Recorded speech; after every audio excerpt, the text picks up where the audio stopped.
செலவு செய்யும் ஒவ்வொரு பைசாவுக்கும் காகிதத்தில் கையெழுத்து வேண்டும் என்று என் மேலதிகாரி திமாண்ட் செய்தார். அதனால் அவர் கேட்டதை அப்படியே அவருக்குக் கொடுத்தேன். நான் ஈதன், ஒரு தொழில்முறை நிறுவனத்தின் தலைமை தொழில்நுட்ப வல்லுநராக இருக்கிறேன். நாங்கள் முன்பு ஆர்டர்களுக்கு மின்னஞ்சலை பயன்படுத்தினோம். எளிமையானது, வேகமானது.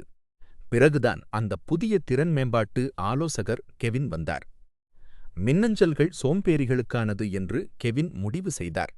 செலவு எவ்வளவு இருந்தாலும் ஒவ்வொரு கோரிக்கையும் படிவம் நார்த்தும இன்டேல் மை பேனாவால் கையெழுத்திடப்பட்டு நேரில் அவரது அலுவலகத்திற்கொண்டு வரப்பட வேண்டும் என்று உத்தரவிட்டார்.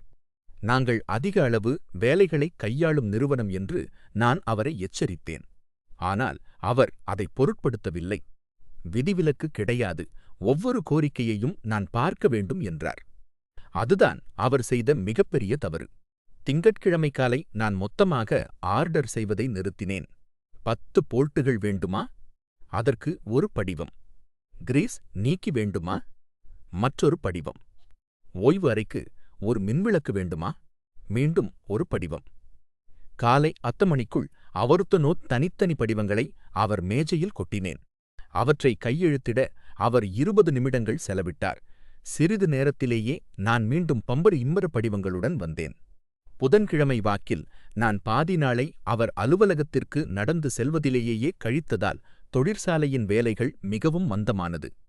உச்சக்கட்ட நிகழ்வு என்னவென்றால், $2,00,000 மதிப்புள்ள பம்பை சரிசெய்ய ஒரு வாடிக்கையாளருக்கு $12 மதிப்புள்ள ஒரு சிறிய ஓஇ ரிங் தேவைப்பட்டது. நேரம் மாலை 4:15. கெவின் ஏற்கனவே ஒரு ஆடம்பரமான விருந்து நிகழ்ச்சியில் இருந்தார். கையெழுத்து இல்லாமல் அந்த பாகத்தை வாங்க முடியாது என்று நான் வாடிக்கையாளரிடம் சொன்னேன்.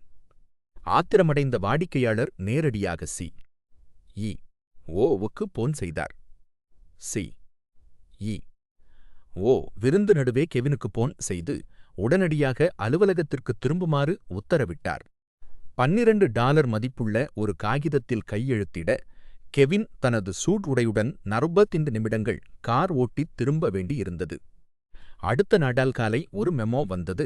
டிஜிட்டல் அனுமதிகள் மீண்டும் நடைமுறைக்கு வந்தன. இப்போது கெவின் என் முகத்தைப் பார்ப்பதே இல்லை. ஆனால் எனக்கு $5,000க்கு மேல் ஏதேனும் தேவைப்பட்டால் அவரது மிக முக்கியமான மதிய உணவின் நடுவே அந்த படிவத்தை நேரில் கொண்டு சென்று கொடுப்பதை நான் உறுதி செய்து கொள்கிறேன்.